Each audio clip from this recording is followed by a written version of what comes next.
সরকারি নাজির আক্তার কলেজ কর্তৃক আয়োজিত অনলাইন ক্লাসে তোমাদের স্বাগত। আমি মোসাম্মদ কামরুন নাহার, প্রভাষক, অর্থনীতি বিভাগ। তোমরা জানো পুরো বিশ্ব আজ করোনা মহামারীর থাবায় জর্জরিত। আর এমন পরিস্থিতিতে তোমরা যারা স্কুলের গণ্ডি পেরিয়ে কলেজ জীবনে পদার্পণ করেছো, তারা হয়তো আজ কলেজ জীবনের প্রথম দিকের নতুন স্যার ম্যাডামদের ক্লাসরুমের সেই জমজমাট লেকচারগুলো থেকে বঞ্চিত হচ্ছ। তারপরেও বলবো, অনলাইন ক্লাসগুলোর মাধ্যমে আমরা তোমাদের সাথে সার্বক্ষণিক যোগাযোগ রাখার চেষ্টা করব। আর আমরা সবাই প্রত্যাশা করব যেন বৈশ্বিক পরিস্থিতি দ্রুতই স্বাভাবিক হয়ে যায়। অর্থনীতি বিষয়ের ক্লাসগুলো সাধারণত আমি আর অরুণ কুমার চাকি স্যার নিব। আর প্রথমে আজ যেহেতু প্রথম ক্লাস, সেহেতু তোমাদের আমরা বইয়ের বিষয়ে যেটা বলবো সেটা হচ্ছে তোমরা রণজিৎ কুমার নাথ স্যারের বই অনুসরণ করতে পারো। আমরা এর আগের ব্যাচগুলোতেও রণজিৎ কুমার নাথ স্যারের বইটা আমরা অনুসরণ করেছি। তোমরা চাইলে পুরনো বই সংগ্রহ করেও পড়তে পারো, কারণ বইগুলোতে হচ্ছে তোমাদের মৌলিক যে বিষয়গুলো সেগুলো হচ্ছে পরিবর্তন হয় না, যার কারণে তোমরা পুরনো বই সংগ্রহ করে পড়তে পারো। আজ প্রথম ক্লাস সেহেতু আমি তোমাদের সিলেবাস সম্পর্কে প্রথমে একটু বলে দিতে চাই। তোমরা হয়তো জানো যে অর্থনীতি প্রথম পত্র ও দ্বিতীয় পত্র দুটো বই থাকবে। আমরা প্রথম সাময়িক পরীক্ষার জন্য প্রথম পত্র থেকে 3টা অধ্যায় আর দ্বিতীয় পত্র থেকে 3টা অধ্যায় হচ্ছে পড়িয়ে থাকি। আজ তোমাদের প্রথম পত্রের প্রথম অধ্যায়ের বিষয়গুলো নিয়ে আমরা শুরু করব।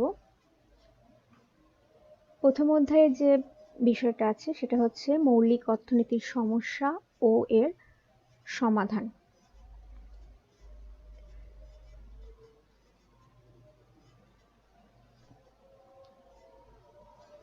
তোমরা হয়তো অনেকেই স্কুল লেভেলে যারা মানবিক বিভাগে পড়াশোনা করেছো, তারা হচ্ছে অর্থনীতি পড়ে আসছো, তাদের জন্য হয়তো অনেক কিছুই হচ্ছে জানা থাকবে এবং অনেকটা সুবিধা হবে। কিন্তু যারা হচ্ছে অর্থনীতি আগে পড়োনি বিষয়টা, তাদের কাছে একটু হয়তো জটিল মনে হবে প্রথম দিকে, কিন্তু তারপরে ক্লাসগুলো যখন কন্টিনিউ করবে তখন হয়তো সবকিছু ধীরে ধীরে সহজ মনে হবে। সেজন্য আজ প্রথমে তোমাদের যে দুটো বিষয় দিয়ে শুরু করব, তার একটা হচ্ছে দুষ্প্রাপ্যতা ও হচ্ছে অসীম অভাব। দুষ্প্রাপ্যতা, যেটা ইংরেজিতে আমরা স্ক্যারসিটি বলছি, আর হচ্ছে অসীম অভাব, যেটাকে আমরা আনলিমিটেড ওয়ান্টস বলছি। অর্থনীতির মূল সমস্যা হচ্ছে এই দুটো। প্রধান সমস্যা যদি বলি তাহলে হচ্ছে এই দুটো হচ্ছে প্রধান সমস্যা, দুষ্প্রাপ্যতা ও অসীম অভাব। আমি প্রথমেই একটা উদাহরণ দিয়ে তোমাদের হচ্ছে জিনিসটা বুঝিয়ে দিতে চাচ্ছি। ধরলাম করিম একজন হচ্ছে প্রান্তিক চাষি। ভিটে বাড়ি ছাড়া তার তেমন জমা জমি বা কৃষি উপকরণ নেই। তিনি দিনমজুরের কাজ করেন এবং 2 ছেলে ও 2 মেয়ে নিয়ে গ্রামে বাস করেন। অভাব তার হচ্ছে নিত্যসঙ্গী। তার ধরো খাবার, জামা কাপড়, উন্নত গৃহের অভাব রয়েছে। অভাবের জন্য তিনি সন্তানদের স্কুলে যেতে দিতে পারেন না। এখন ওই করিম মিয়ার আর্থিক অবস্থা বিশ্লেষণ করলে দেখা যায় তার মৌলিক চাহিদা হচ্ছে খাদ্য, বস্ত্র, বাসস্থান ও ছেলে মেয়ের শিক্ষার অভাব রয়েছে। এই অভাবগুলো ছাড়াও তার পরিবারে আরো অভাব আছে। এখন বলা হচ্ছে পৃথিবীতে মানুষের চাহিদা বা অভাব হলো সীমাহীন। সৃষ্টির আদিকাল থেকে আজ পর্যন্ত সমাজের মানুষ অভাবের সাথে সংগ্রাম করে আসছে। একটি অভাব পূরণ হলে অন্য একটি অভাব নতুন রূপে দেখা দেয়। বর্তমানে জনসংখ্যা বৃদ্ধি, আধুনিক জীবনযাপন এবং চাহিদার বৈচিত্র্যতার জন্য মানুষের কাছে বিভিন্ন দ্রব্যের অভাববোধ ক্রমশ বেড়েই চলেছে। তবে মানুষের অবস্থান অনুযায়ী তার অভাবের রূপ ভিন্ন হয়ে থাকে। যদি ধরো আবার একটা উদাহরণ দিই, কারো অভাব থাকতে পারে 2 বেলা খাবার সংগ্রহের বা ছোট একটি ঘরের অথবা একটি নতুন পোশাকের। আবার কারো অভাব হতে পারে একটি কম্পিউটার বা একটি প্লাজমা টিভি বা একটি মোটর গাড়ি। ফলে মানুষের অভাবের পরিধি ক্রমান্বয়ে প্রসারিত হয়। এভাবেই মানুষের অভাব অসীম, যেটা আমরা বলতেছি যে হচ্ছে আনলিমিটেড ওয়ান্টস। এখন মানুষের এই যে অসীম অভাব, এই অসীম অভাবের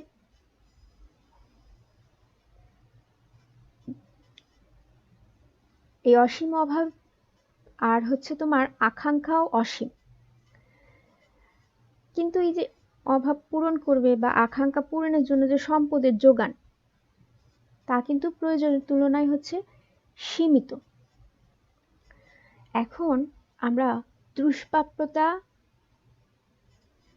কি জিনিস সেটা বলে দিই।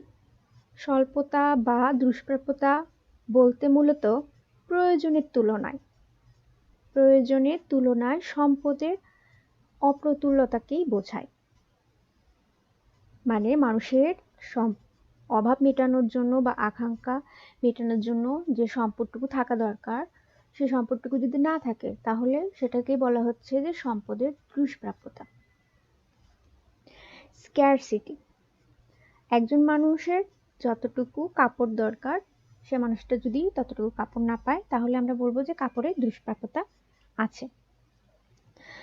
এখানে একটা চার্ট দেখানো হয়েছে তোমাদেরকে। এই চার্টে বলা হচ্ছে যে অভাব, প্রথমেই চার্টের বাম পাশে দেখা যাচ্ছে অভাব, যেটাকে আমরা বলতেছি অসীম। এখন এই অসীম অভাবের নিচের দিকে অ্যারো চিহ্ন দিয়ে দেখানো হচ্ছে, এখানে 3টা পয়েন্ট দেওয়া আছে: প্রয়োজনীয় দ্রব্য, আরামপ্রদ দ্রব্য আর হচ্ছে বিলাস দ্রব্য। এখন প্রয়োজনীয় দ্রব্য, একদম মানুষের বেঁচে থাকার জন্য যে দ্রব্যগুলো প্রয়োজন হয় সেগুলোকে আমরা বলছি যে প্রয়োজনীয় দ্রব্য। যেমন খাদ্য, বস্ত্র, বাসস্থান, এই জিনিসগুলোই তোমার প্রয়োজনীয় দ্রব্য। আরামপ্রদ দ্রব্য হচ্ছে খাদ্য, বস্ত্র, বাসস্থান হওয়ার পরে যে জিনিসগুলো তোমার দরকার হতে পারে, একটু আরামে থাকার জন্য, একটু আরামে জীবনযাপন করার জন্য যে জিনিসগুলো দরকার, সেই দ্রব্যগুলোকে বলা হচ্ছে আরামপ্রদ দ্রব্য। আর বিলাসজাত দ্রব্য যেগুলো সেগুলো মানুষের বিলাসিতার জন্য। আমরা যা বিলাসিতার কথা যখনই আসে তখন আমরা কি ধনী শ্রেণীর কথাটাই আগে ভাবি, অর্থাৎ ধনী শ্রেণীর জন্য যেগুলো সেটাই বিলাসজাত দ্রব্য। নিচে অ্যারো চিহ্ন দিয়ে আরো 3টা পয়েন্ট দেওয়া আছে, সেখানে বলা হয়েছে জীবন ধারণের জন্য, দক্ষতার জন্য, অভ্যাসজনিত প্রয়োজনীয়। জীবন ধারণের জন্য ওই 3টা মানে উপরের যে 3টা দ্রব্য কথা বলা হয়েছে সেই দ্রব্যগুলো প্রয়োজন হতে পারে। দক্ষতার জন্য মানে একজন মানুষের দক্ষতা বৃদ্ধির জন্য প্রয়োজন হতে পারে, বা অভ্যাসজনিত প্রয়োজনীয় মানে একজন মানুষ অভ্যস্ত, যেটাকে বলা হচ্ছে একজন মানুষ যদি এসিতে থেকে অভ্যস্ত, সেটাকে বলা যেতে পারে যে তার অভ্যাসজনিত প্রয়োজনীয়তার কারণেই সেই দ্রব্যটা তার প্রয়োজন হতে পারে। আমরা এখন ডান পাশের দিকে চলে যাচ্ছি। অসীমের ডান পাশে অ্যারো দিয়ে দেখানো হয়েছে মৌলিক অর্থনৈতিক সমস্যার প্রকৃতি। মানে অর্থনৈতিক সমস্যার প্রকৃতি এর নিচে অ্যারো চিহ্ন দিয়ে দেখানো হয়েছে দুষ্প্রাপ্যতা, যেটা আগেই বললাম যে যে সম্পদ যতটুকু প্রয়োজন ততটুকু না পাওয়াকেই বলা হচ্ছে সম্পদের দুষ্প্রাপ্যতা। দ্বিতীয় যে পয়েন্টটা সম্পদের বিকল্প ব্যবহার। একটা সম্পদ দিয়ে একাধিক কাজেও ব্যবহার করা যেতে পারে। একজন কৃষকের 1 খণ্ড জমি আছে, 1 বিঘা জমি আছে, সেই জমিটাতে সে কৃষি চাষ করতে পারে, বা সেই জমিটাতে সে একটা ফ্যাক্টরি দিতে পারে। মানে একই জমির দুটো ব্যবহার হতে পারে। এই জন্য বলা হচ্ছে সম্পদের বিকল্প ব্যবহার। সে কোনটা করতে চাইবে সেটা হচ্ছে নির্ভর করে তার পছন্দের উপর। যেটা আসছে আমাদের হচ্ছে 3 নম্বর পয়েন্ট, নির্বাচন। যেখানে লেখা আছে নির্বাচন, মানে কোনটা সে নির্বাচন করবে। কৃষি জমিতে সে ধান চাষ করবে না কৃষি জমিতে সে একটা কারখানা স্থাপন করবে, দুটোই করতে পারে। দুষ্প্রাপ্যতা আর নির্বাচন এই দুটোকে কেন্দ্র করেই মৌলিক সমস্যার প্রকারভেদ, যেখানে হচ্ছে নিচে একদম নিচের বক্সে দেখো 5টা সমস্যার কথা বলা হচ্ছে। এখন 1 নম্বর সমস্যা হচ্ছে কি কি দ্রব্য এবং কতটুকু পরিমাণ উৎপাদন করা হবে। 2 নম্বর সমস্যা হচ্ছে কি উপায়ে উৎপাদন করা হবে।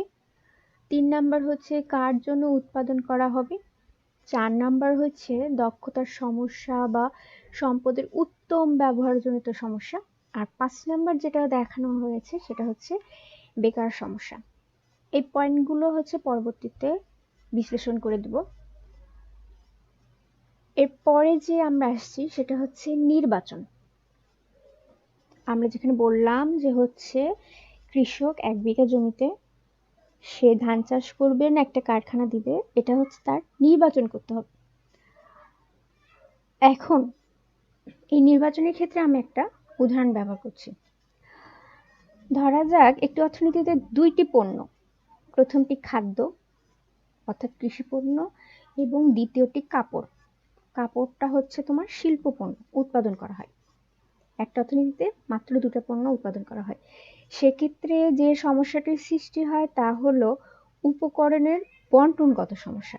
কি পরিমাণ উপকরণ খাদ্য উৎপাদনে, কি পরিমাণ উপকরণ কাপড় উৎপাদনে ব্যবহার করতে হবে তা নির্বাচন করা হয়।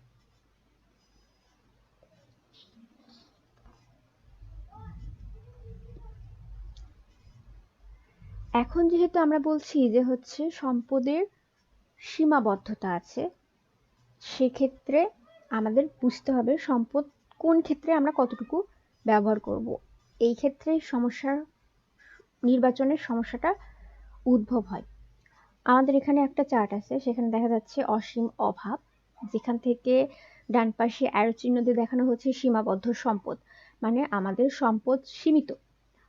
নিচের দিকে অ্যারোতে দেখানো হচ্ছে বাঁ পাশে অভাবের গুরুত্ব, আর হচ্ছে ডান পাশে সম্পদের সর্বোত্তম ব্যবহার।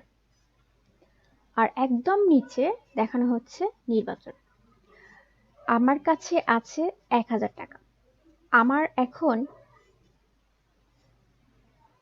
প্রয়োজন একটি খাতা এবং আমার প্রয়োজন 1 কেজি চাল।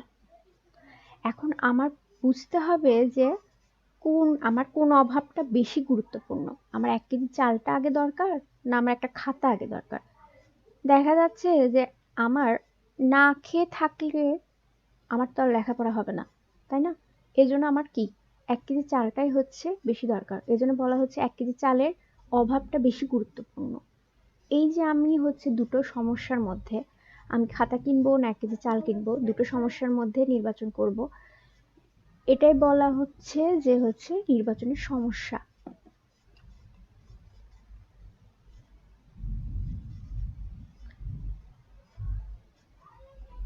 পরের যে বিষয়টা আসছে সেটা হচ্ছে উৎপাদন সম্ভাবনা রেখা, ইংলিশে যেটাকে আমরা বলছি প্রোডাকশন পসিবিলিটি কার্ভ বা ফ্রন্টিয়ার, সংক্ষেপে পিপিসি। আবার বলছি যে উৎপাদন সম্ভাবনা রেখা, প্রোডাকশন পসিবিলিটি কার্ভ বা ফ্রন্টিয়ার, পিপিসি বা হচ্ছে পিপিএফ।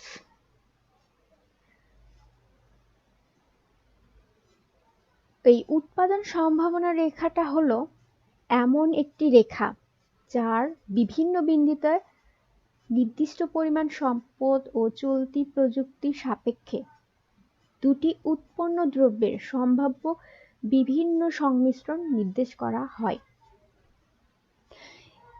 আমি আবারও বলছি, উৎপাদন সম্ভাবনা রেখা হলো এমন একটি রেখা যার বিভিন্ন বিন্দুতে নির্দিষ্ট পরিমাণ সম্পদ ও চলতি প্রযুক্তি সাপেক্ষে দুটি উৎপন্ন দ্রব্যের সম্ভাব্য বিভিন্ন সংমিশ্রণ নির্দেশ করা হয়। উৎপাদন সম্ভাবনা রেখাকে উৎপাদন সীমান্ত বলা হয়। উৎপাদন সম্ভাবনা রেখাকে উৎপাদন সীমান্ত বলা হয়। এখন এই উৎপাদন সম্ভাবনা রেখা বোঝানোর জন্য এখানে একটা সূচি ব্যবহার করা হয়েছে।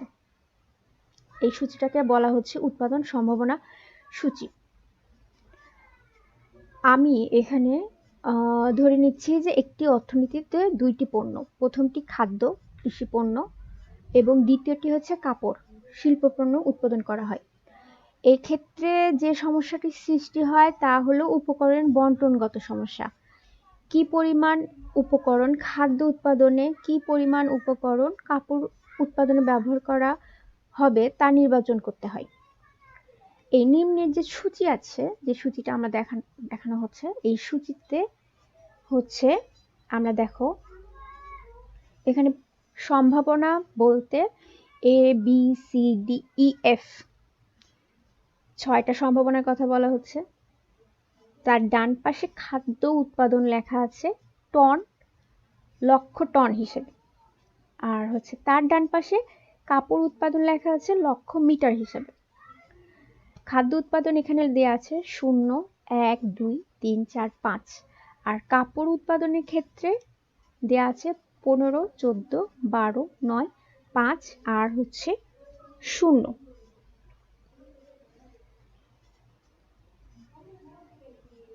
এখন এই সূচি লক্ষ্য করে যেটা দেখা যাচ্ছে যে একটি অর্থনীতির সমস্ত সম্পদ বা উপকরণ খাদ্য উৎপাদনে ব্যবহার করা হলে প্রতি বছরে বিদ্যমান চলমান প্রযুক্তিতে সর্বোচ্চ কি 5 লক্ষ খাদ্য, এই যে 5 লক্ষ, এই 5 লক্ষ খাদ্য উৎপাদন করা সম্ভব। অপরদিকে সমস্ত সম্পদ বা উপকরণ যদি আমি কাপড় উৎপাদনে ব্যবহার করি তাহলে সেক্ষেত্রে সর্বোচ্চ 15 লক্ষ মিটার কাপড় উৎপাদন করা যাবে। কিন্তু আমি যদি সব সম্পদ কাপড় উৎপাদনে ব্যবহার করি সেক্ষেত্রে কিন্তু খাদ্য উৎপাদন আমার 0। আবার আমি যদি সব সম্পদ খাদ্য উৎপাদনে ব্যবহার করি সেক্ষেত্রে আমার কাপড় উৎপাদন 0। আবারও বলছি, যদি আমি আমার সমস্ত সম্পদ বা একটা অর্থনীতির সমস্ত সম্পদ যদি আমি কাপড় উৎপাদনে ব্যবহার করি সেক্ষেত্রে কাপড়ের উৎপাদন হবে 15 লক্ষ মিটার, কিন্তু খাদ্য উৎপাদন হবে 0, যেটা হচ্ছে এ, সম্ভাবনা এ দিয়ে দেখানো হয়েছে। আর যদি আমি সমস্ত সম্পদ খাদ্য উৎপাদনে ব্যবহার করি আর কাপড় উৎপাদনে যদি হচ্ছে ব্যবহার না করি সেক্ষেত্রে খাদ্য উৎপাদন হবে 5 লক্ষ টন আর হচ্ছে কাপড় উৎপাদন হবে 0, যেটা হচ্ছে এফ সম্ভাবনা দিয়ে দেখানো হয়েছে।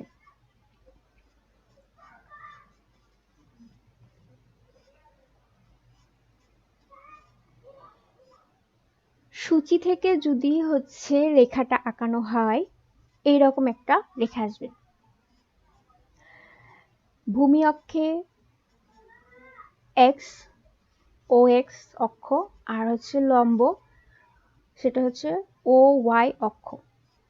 ও এক্স অক্ষকে আমরা হচ্ছে ভূমি অক্ষ বলছি আর হচ্ছে ও ওয়াই অক্ষকে আমি হচ্ছে লম্ব অক্ষ বলছি। এখন দেখো ভূমি অক্ষে হচ্ছে খাদ্য লেখা আছে লক্ষ টন, 1, 2, 3, 4, 5 মানে হচ্ছে 0 থেকে 5 পর্যন্ত।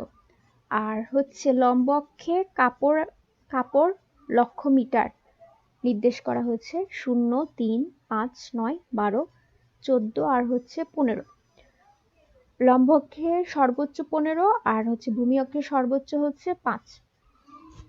আর হচ্ছে ওভাল শেপ যে রেখাটা আছে সেখানে দেখো A B C D E F সম্ভাবনা, আমরা সূচিতে যে জিনিসটা দেখেছি সেই সূচির জিনিসটাই এখানে আমরা রেখার মাধ্যমে দেখাচ্ছি। এই A B C D E F এই রেখাটাকেই বলা হচ্ছে পিপিসি বা উৎপাদন সম্ভাবনার রেখা। এখন এই রেখার হচ্ছে আমি যদি রেখাটার বর্ণনা করে দিই, চিত্রে ভূমি অক্ষে খাদ্য উৎপাদনের পরিমাণ এবং লম্ব অক্ষে কাপড় উৎপাদনের পরিমাণ দেখানো হয়েছে। চিত্রে এএফ হচ্ছে একটি উৎপাদন সম্ভাবনা রেখা। তাতে নির্দিষ্ট পরিমাণ সম্পদ ও চলতি প্রযুক্তি সাপেক্ষে খাদ্য ও কাপড় উৎপাদনের সম্ভাব্য বিভিন্ন সংমিশ্রণ নির্দেশ করা হয়। বিদ্যমান সম্পদ দিয়ে এ বিন্দুতে কাপড় উৎপাদন করলে 15 লক্ষ মিটার কাপড় উৎপাদন সম্ভব। একইভাবে উক্ত সম্পদ দ্বারা এফ বিন্দুতে যদি উৎপাদন করি তাহলে 5 লক্ষ টন খাদ্য উৎপাদন সম্ভব হয়। আমরা যদি দেখি যে সেম প্রযুক্তি আর বিদ্যমান সম্পদ দ্বারা বি বিন্দুতে যদি উৎপাদন করি, বি বিন্দুতে উৎপাদন করলে কাপড় 14 লক্ষ মিটার আর খাদ্য 1 লক্ষ টন। সি বিন্দুতে যদি উৎপাদন করি সেক্ষেত্রে 2 লক্ষ টন খাদ্য আর 12 লক্ষ মিটার কাপড়। ডি বিন্দুতে যদি উৎপাদন করি 3 লক্ষ টন খাদ্য, 9 লক্ষ মিটার কাপড়। আর ই বিন্দুতে যদি উৎপাদন করি 4 লক্ষ টন খাদ্য এবং 5 লক্ষ মিটার কাপড় উৎপাদন করা যায়। এইভাবে যদি খাদ্য কাপড়ের বিভিন্ন উৎপাদন সংমিশ্রণ বিন্দুসমূহ এ বি সি ডি ই মানে একদম এই রেখাটা যদি সংযুক্ত করি তাহলে যে রেখাটি পাওয়া যাবে তাকেই আমরা বলছি যে উৎপাদন সম্ভাবনা রেখা। অর্থাৎ চিত্রে যেটা দেখা যাচ্ছে এ থেকে এফ রেখাই হলো প্রদত্ত উৎপাদন সম্ভাবনার সূচি থেকে প্রাপ্ত প্রোডাকশন পসিবিলিটি ফ্রন্টিয়ার বলা হচ্ছে বা প্রোডাকশন পসিবিলিটি কার্ভ বলা হচ্ছে। এই চিত্রটা আগের স্লাইডের যে সূচিটা ছিল সেই সূচি থেকেই এই চিত্রটা আঁকানো হয়েছে।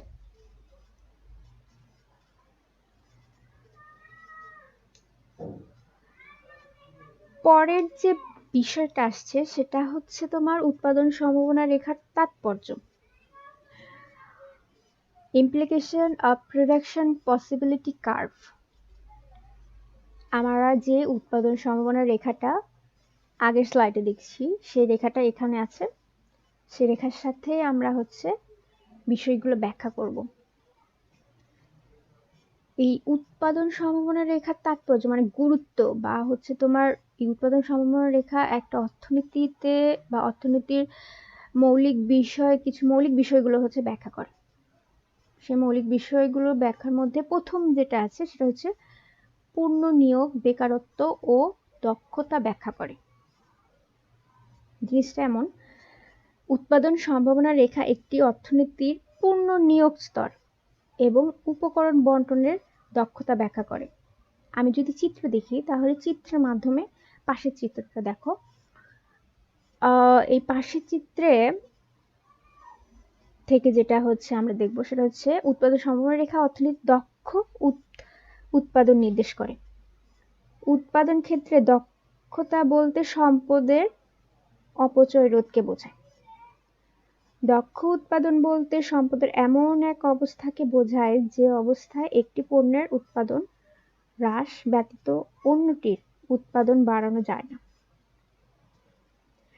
অর্থাৎ দক্ষ উৎপাদন স্তরে একটি পণ্যের উৎপাদন হ্রাস করে কেবল অপর পণ্যের উৎপাদন বাড়ানো যায়। অর্থাৎ বোঝা যাচ্ছে যে আমি একটা সম্পদের 60% যদি কাপড় উৎপাদনের ক্ষেত্রে লাগাই তাহলে বাকি 40% তোমার খাদ্য উৎপাদনে ব্যবহৃত হবে। কিন্তু আমি যদি আমার যদি মনে হয় যে অর্থনীতিতে খাদ্য উৎপাদন বেশি জরুরি তাহলে আমি কি করব? কাপড় উৎপাদনে সম্পদের ব্যবহার কমাই দেব। আমি যেখানে 60% ব্যবহার করতাম সম্পদ সেখানে আমি 40% করব, 40% করব কাপড় উৎপাদনে, আর বাকি যেটা থাকলো 60% সেটা আমি ব্যবহার করব খাদ্য উৎপাদনে। এক্ষেত্রে কি হবে? আমার সম্পদটা খাদ্য উৎপাদনে বেশি ব্যবহৃত হবে এবং খাদ্যের উৎপাদনও বাড়বে। এখন এখানে বলা হচ্ছে যে ডি বিন্দুতে খাদ্যের উৎপাদন কি 3 লক্ষ টন এবং কাপড়ের উৎপাদন 9 লক্ষ মিটার। ডি থেকে ই বিন্দুতে যদি আমি যাই সেখানে খাদ্যের উৎপাদন 1 লক্ষ টন বাড়াতে হলে কাপড়ের উৎপাদন 3 লক্ষ মিটার কমাতে হয়। ডি থেকে ই বিন্দুতে যদি যায় সেখানে হচ্ছে 3 লক্ষ থেকে খাদ্যের উৎপাদন 4 লক্ষ টন হয়, কিন্তু এই যে 1 লক্ষ টন বাড়ানোর জন্য আমার হচ্ছে কাপড় উৎপাদন কি 9 লক্ষ মিটার থেকে 6 লক্ষ মিটার, মানে 3 লক্ষ মিটার কম করতে হবে। সুতরাং ডি বিন্দুই হলো দক্ষ এবং কাম্য উৎপাদন বিন্দু। আমরা বলছি ডি বিন্দুই হচ্ছে দক্ষ এবং কাম্য উৎপাদন বিন্দু। এখানে দেখো আই বিন্দু কাঙ্ক্ষিত হলেও উৎপাদন উপকরণের সাহায্যে এই বিন্দুতে উৎপাদন করা সম্ভব নয়। আই বিন্দু একদম রেখার বাইরে, একদম ওপরে যেখানে লেখা আছে দেখো অর্জনযোগ্য অঞ্চল, আই দিয়ে অর্জনযোগ্য অঞ্চল, এই জায়গায় আমি উৎপাদন করতে পারবো না, কারণ আমার সম্পদ হচ্ছে এ আর এফ রেখা দ্বারাই হচ্ছে নির্দেশ করে। এ আর এফ রেখার ডান পাশে আমি হচ্ছে উৎপাদন করতে পারবো না, এ আর এফ রেখার ভেতরের অংশটুকুতে আমি হচ্ছে উৎপাদন করতে পারবো। আবার বলতেছে ইউ বিন্দুতে উৎপাদন করা সম্ভব হলেও কাঙ্ক্ষিত নয়। ইউ বিন্দুতে দেখো ইউ লেখা আছে একটা, সেখানে লেখা আছে অদক্ষ অঞ্চল, মানে ইউ বিন্দুতে আমি যদি হচ্ছে উৎপাদন করি আমার সম্পদের ভালো ব্যবহার হবে না, আমার সম্পদ অনেকটাই থেকে যাবে, সম্পদের পূর্ণ ব্যবহার হবে না। এর জন্য বলা যাচ্ছে আই বিন্দু বা ইউ বিন্দুতে হচ্ছে আমাদের উৎপাদন কাম্য নয়। আমি যদি A B C D E F এই বিন্দুগুলোতে উৎপাদন করি সেটা কাম্য। এ এফ রেখার ডান পাশে কিংবা বাম পাশে উৎপাদন কাম্য নয়। আমার দ্বিতীয় যে পয়েন্টটা আছে সেটা হচ্ছে নির্বাচন সংক্রান্ত ব্যাখ্যা। এটা হচ্ছে কোন পণ্য এবং কতটুকু পণ্য উৎপাদন করা হবে তা উৎপাদন সম্ভাবনা রেখার মাধ্যমে সমাধান করা যায়। চিত্রে দেখো এএফ রেখা বা পিপিসি এর মাধ্যমে আমরা জানতে পারি বেশি কাপড় না বেশি খাদ্য উৎপাদন করবে। যেমন আমরা বি বিন্দু না ই বিন্দুতে উৎপাদন করব তা পিপিসি ব্যাখ্যা করে। হ্যাঁ, যে অর্থনীতিতে খাদ্য বেশি লাগবে সে অবশ্যই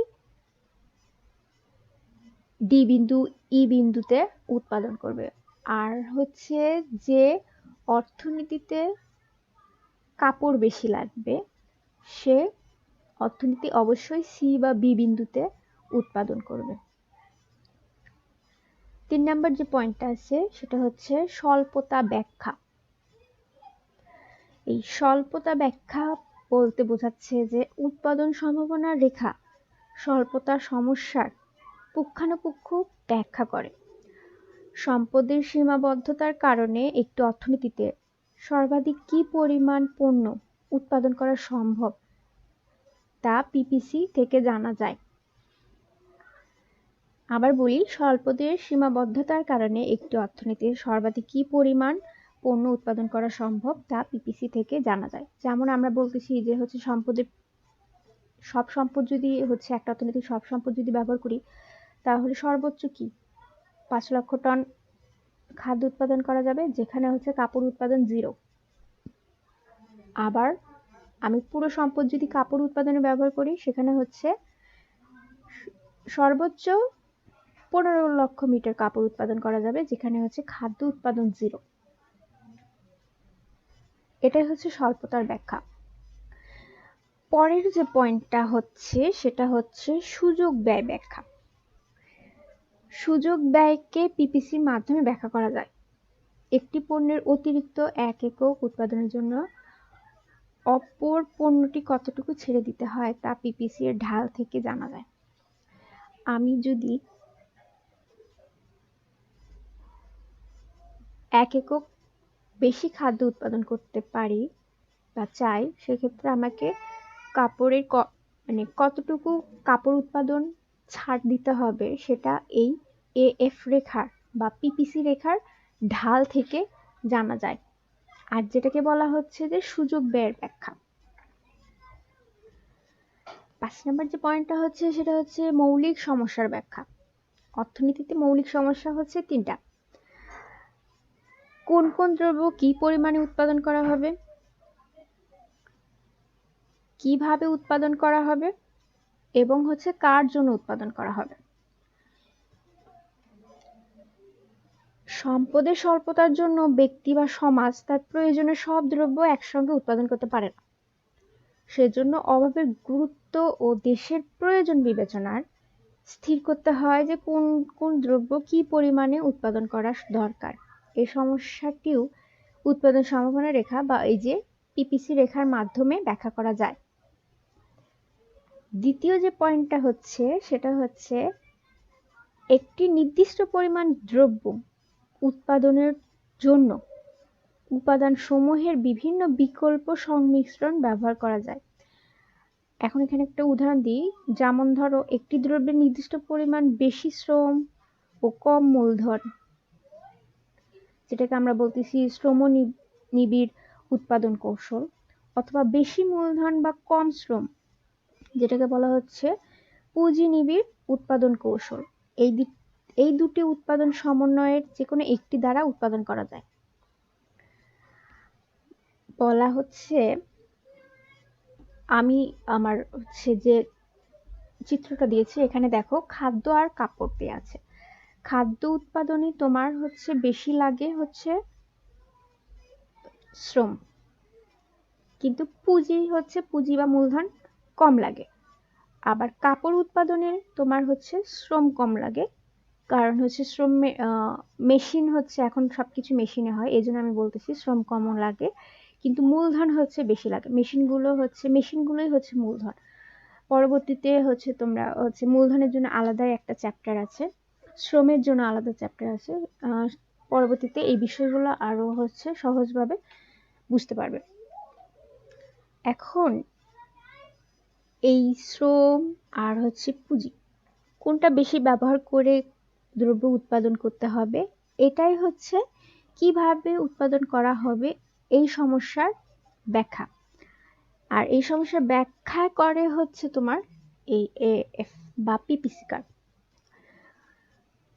লাস্ট যে পয়েন্টটা আছে সেটা হচ্ছে কার জন্য উৎপাদন করা হবে। একটি সমাজে তো বিভিন্ন শ্রেণী পেশার মানুষের অবস্থান দেখা যায়, তাদের ক্রয় ক্ষমতাও হচ্ছে ভিন্ন ভিন্ন। একটা সমাজের মধ্যেই আমরা নিম্ন মধ্যবিত্ত, মধ্যবিত্ত, উচ্চ মধ্যবিত্ত, তারপরে হচ্ছে উচ্চবিত্ত, এই যে বিভিন্ন শ্রেণী বিভাগ করতে পারি। এদের হচ্ছে পেশার কারণে বা হচ্ছে আয় রুজির কারণে এদের হচ্ছে ক্রয় ক্ষমতা, কেনার যে হচ্ছে ক্ষমতা, সেটাও হচ্ছে ভিন্ন হয়। সমাজে যে দ্রব্যটি তোমার হচ্ছে উৎপাদন করা হবে তা কার জন্য উৎপাদন করা হবে এটি নির্ণয় করা অন্যতম প্রধান মৌলিক অর্থনৈতিক সমস্যা। আর এটাও হচ্ছে তোমার ব্যাখ্যা করে হচ্ছে এএফ কার্ভ দিয়ে। যেমন ধরো দরিদ্র শ্রেণীর জন্য কি কাপড়ের থেকে খাদ্যটা হচ্ছে বেশি প্রয়োজন।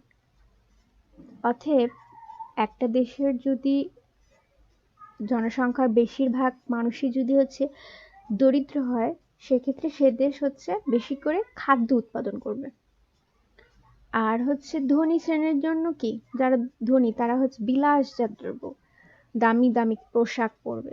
সেক্ষেত্রে কি, যে দেশের হচ্ছে লোকজন বেশি হচ্ছে ধনী, সেসব দেশের সেই দেশের হচ্ছে বেশিরভাগ সম্পত্তি কি কাপড় উৎপাদনের ক্ষেত্রে ব্যবহার করা হবে। এই হচ্ছে এই বিষয়গুলো।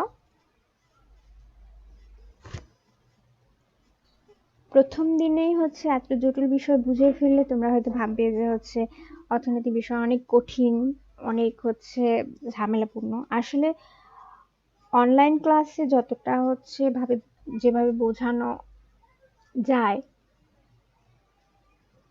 সরাসরি ক্লাসে তার থেকে হাজার গুণ ভালোভাবে বোঝানো যায়। সরাসরি ক্লাসে তোমরা হয়তো আমাকে প্রশ্ন করতে পারো, এটা কেন হচ্ছে, ওটা কেন হচ্ছে, কোনো জিনিস না বুঝলে হয়তো আমি তোমাদেরকে জিজ্ঞাসা করতে পারি। কিন্তু অনলাইন ক্লাসের ক্ষেত্রে হচ্ছে আমি তোমাদেরকে কিছু জিজ্ঞাসা করতে পারি না, আমি আমার মতো করে ব্যাখ্যা করে যাই। এজন্য হচ্ছে কি, তোমরা বইটা কিনে ফেলো বা বইটা সংগ্রহ করে ফেলো, সংগ্রহ করে বা বই কিনে পড়ার পরে হচ্ছে জিনিসগুলো অনেকটাই হচ্ছে ক্লিয়ার হয়ে যায়। আর যেহেতু আজকে প্রথম ক্লাস, তাই হচ্ছে আজকে এতটুকুই হচ্ছে আমি পড়ালাম। তোমরা হচ্ছে চেষ্টা করবে জিনিসগুলো হচ্ছে বোঝার। তোমরা বই হচ্ছে আগের বড় ভাই আপুদের কাছ থেকে হচ্ছে কালেক্ট করতে পারো। আর যাদের হচ্ছে যাদের মনে করছো যে না কালেক্ট করবো না, তাহলে হচ্ছে তারা কিনেই ফেলো, এতে সমস্যা নেই। আর আমরা যে ক্লাসগুলো নিচ্ছি তোমরা প্লিজ একটু হচ্ছে ক্লাসগুলো হচ্ছে অনুসরণ করো, ক্লাসগুলো দেখো। আর হচ্ছে কোনো কিছু বুঝতে না পারলে সেই জিনিসটা হচ্ছে একটা খাতায় বা একটা ডায়েরিতে হচ্ছে নোট করে রাখো, যে হচ্ছে স্যার বা ম্যাডামকে হচ্ছে পরবর্তীতে হচ্ছে ক্লাস শুরু হলে, যদি স্বাভাবিকভাবে ক্লাস শুরু হয়ে যায় কলেজে, তখন হচ্ছে আমরা যেন হচ্ছে এই জিনিসগুলো স্যার বা ম্যাডামের কাছ থেকে বুঝিয়ে নিতে পারি। এই হচ্ছে আজকের এই পর্যন্তই। তোমরা হচ্ছে সবাই বাসায় থাকবে, ভালো থাকবে। সবসময় বলি যে হচ্ছে বাইরে যখন যাবে মাস্ক পরে যাবে, আর বাসায় থাকলে সাবান পানি দিয়ে হাত ধোয়ার চেষ্টা করবে সবসময়। ভালো থাকো, সুস্থ থাকো, আর সবাই নিরাপদে থাকো। আল্লাহ হাফেজ।